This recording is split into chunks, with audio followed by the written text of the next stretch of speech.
नमस्कार, आपका बहुत बहुत स्वागत है निपुण भारत के साथ। और आज हम फिर से बात करने वाले हैं बीघापुर के केस के बारे में।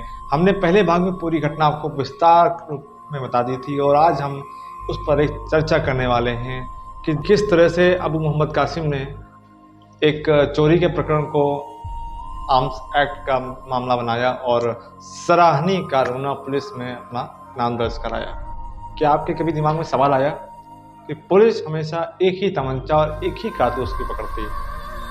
उसके पास कारतूस और भी हो सकते हैं, कभी खाली हो सकते हैं, कभी भरे होते हैं। क्या पुलिस ने कभी सोचा हमेशा एक कारतूस ही क्यों दिखाया जा सकता है? क्योंकि जो तमंचा होता है, इन्होंने तमंचा यहाँ पे दिखाया है, जबकि देसी कट्टे की बात यहाँ पे हो रही थी। अवैध देसी कट्टा, तमंचा और देसी कट्टे में काफ़ी अंतर होता है और सील बंद में वो तमंचा तो जाहिर ही नहीं होगा। तमंचे की बात ही नहीं कहीं आई। और जिस विशाल कुमार को यहाँ पर फंसाया जा रहा है, उसकी माता जी का बार बार यही कहना है कि मेरा पुत्र निर्दोष है, मेरा पुत्र निर्दोष है। जिस पुत्र को मैं 24 सितंबर को खुद सपना ढाबा पर छोड़ के आई हूँ, वो कैसे पुलिस के हत्थे चेकिंग के दौरान पकड़ा जा सकता है? आप जरा विचार कीजिए इस विषय पर कि पुलिस कैसे कह सकती है कि 24 की रात को हमने चेकिंग अभियान के दौरान गश्त लगा रहे बीघापुर में हमारे मर्स फोर्स के बाद इसको गिरफ्तार किया। लगातार एक ही आरोप महिला पुलिस पर लगा रही है कि मेरे पुत्र को मैं स्वयं छोड़ के सपना ढाबा पर आए हूँ, जिसमें दरोगा हरविंदर सिंह मुझे कई बार फ़ोन किए हुए हैं। CDR रिपोर्ट के अनुसार अगर देखा जाए तो 24 की सुबह और 23 की रात शाम के समय उनका फ़ोन आया। इनकमिंग कॉल दिखाई जा रही है, आउटगोइंग तो बात ही नहीं हो रही है। इनकमिंग कॉल का मतलब है कि महिला के पास फ़ोन जा रहा है और उससे कहा जा रहा है लगातार कि आपका जो पुत्र है वो इस मामले में दोषी पाया जा रहा है, हम इसको गिरफ्तार करने के लिए आ रहे हैं। तो माता जी का उनके कहना है कि आप मेरे घर मत आइए सर, मैं खुद लेके आ रही हूँ उसको आपके पास, आप जगह बताइए। उन्होंने बताया अपनी जगह कि सपना ढाबे पर ले आइए। तो माता जी उसकी सपना ढाबे पर लेके जाती हैं। क्या उनके घर से लेकर सपना ढाबा तक कोई ऐसी शॉप, कोई बैंक, कोई ऐसा घर नहीं पड़ा होगा जहाँ पर CCTV कैमरा ना लगा हो? गई तो वो रोड से ही होंगी जो कॉमन रोड बनी हुई है बीकापुर में। क्या प्रशासन को अपनी जांच में ये नहीं साफ साफ दिख रहा था कि रोडों में कैमरे लगे होते हैं? एक बार उनको जांचते तो शायद सच्चाई मालूमात हो जाती। और रही बात सपना ढाबा की, तो सपना ढाबा के जो चेयरमैन हैं, जो उसके मालिक हैं, स्वामित्व निभा रहे हैं, और वो भी चेयरमैनी के चुनाव के दावेदार हैं। ये एक बहुत बड़ी बात है।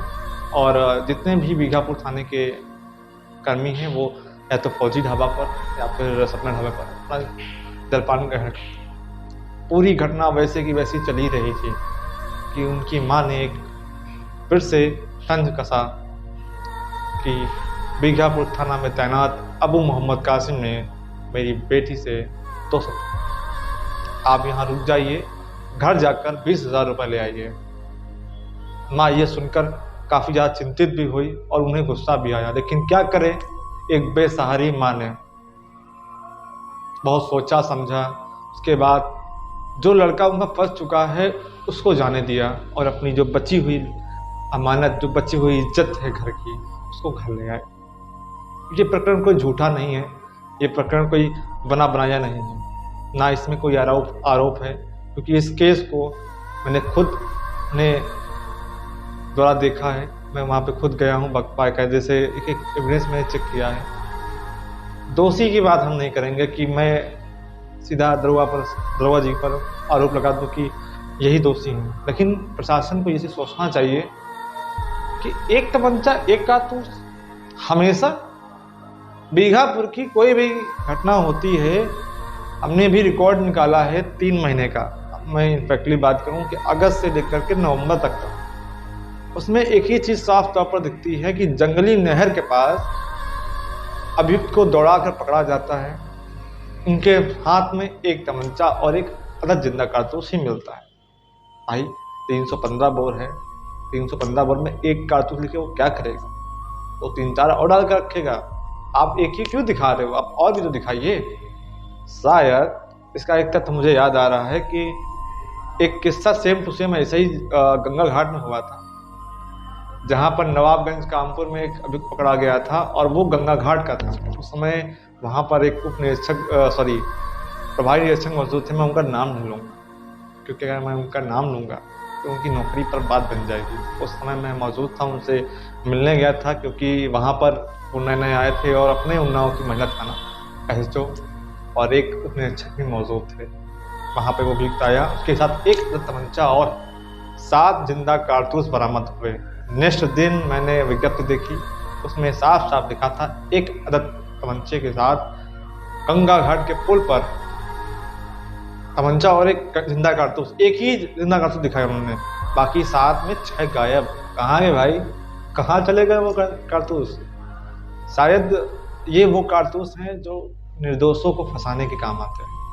ये एक बहुत बड़ा प्रश्न है उत्तर प्रदेश पुलिस पर। मैं भी कार्यरत हूँ, मैं बता नहीं सकता आपको वीडियो पे कि मैं कहाँ कार्य कर रहा हूँ, और लगभग लोग जानते हैं कि मैं कहाँ कार्य करता हूँ। लेकिन मैं एक बात आपसे कहूँगा, जनता अब शिक्षित हो चुकी है, उसको मालूम होता है कि आप किस तरह की कार्रवाई कर रहे हैं। उस जनता तक मैं पहुँच चुका हूँ, हमारे जैसे कल और पहुँचेंगे।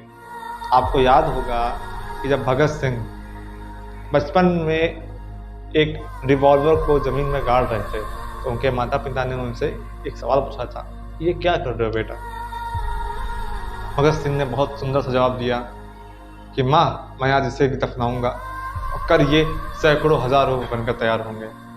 ऐसे में वो सीख मुझे आज याद दिलाती है कि आज मैं आवाज़ उठा रहा हूँ, कल बहुत तैयार होंगे। तो कृपया सुधर जाइए कि हर समय एक तमंचा एक कारतूस नहीं मिलता है, मिलते बहुत सारे होंगे, लेकिन आप दिखाते कम। इस केस में भी सेम ऐसा ही हुआ है, निर्दोष को लगातार फंसाया जा रहा था। विवेचना अधिकारी भी वही बने जो मुकदमा लिखने वाले हैं, और विवेचना अधिकारी किसी और को देना चाहिए था, कम से कम नहीं दिया, कोई बात नहीं, फिर भी वो गलती कर बैठे। चोरी की घटना में पूरी तरह से आप उसको खंगाल लीजिए। मैंने एक वीडियो इससे पहले और डाला हुआ है, ये वीडियो दोबारा मैं डाल रहा हूँ। प्रशासन अलर्ट हो जाए, क्योंकि ये घटनाक्रम छोटा नहीं है। 3 महीने का रिकॉर्ड मैंने उठाया है, उसमें अबू मोहम्मद कासिम के द्वारा जो सराहनीय कार्य करे गए हैं, उसमें हमेशा की तरह एक अदद तमंचा और एक जिंदा कारतूस ही प्राप्त हुआ है। और वो स्थान है बीघापुर का जंगली नहर। बड़ा विख्यात नाम साबित हो रहा है। जंगली नहर बारासगबल रोड पे ही आती है, और बीघापुर थाने के जो मामले होते हैं, जो हरदोई से लड़के आते हैं, जो कहीं और किराए पर रहते हैं, वो वहाँ जाकर क्या करेंगे, वो वहाँ क्या कर रहे हैं, और पुलिस को कैसे इस चीज़ की सूचना लगती है कि ये जिंदा कारतूस लेके बैठे हुए हैं और हमको मारने चले जा रहे हैं। घटना कोई और होती है, घटना कोई और बना जाती है। ऐसी ही इन्वेस्टिगेशन के बारे में जानने वालों के लिए ये एक यूट्यूब चैनल तैयार किया गया है। आप लोग भी सीखें हमारे साथ जुड़ करके और हमें सपोर्ट भी करें। बहुत बहुत धन्यवाद प्रशांत त्रिपाठी के साथ। और मैं जनपद उन्नाव में रहता हूँ और इस समय मैं लखनऊ मुख्यालय में मौजूद हूँ। आप लोगों को अगर मिलना हो, मुझसे कांटेक्ट करना हो, तो मेरा CUG नंबर मेरे यूट्यूब चैनल के डिस्क्रिप्शन में पड़ा हुआ है। और साथ ही साथ जाते जाते सब्सक्राइब जरूर करने का, क्योंकि प्रशासन हमेशा से अलर्ट रहा है, सत्य पर काम करता है, लेकिन कुछ उनके कर्मियों के कारण उनका नाम हमेशा से बदनाम चला है। आप देख रहे थे रिपोर्ट भारत के साथ खास पेशकश। और बहुत धन्यवाद। जय हिंद, जय भारत।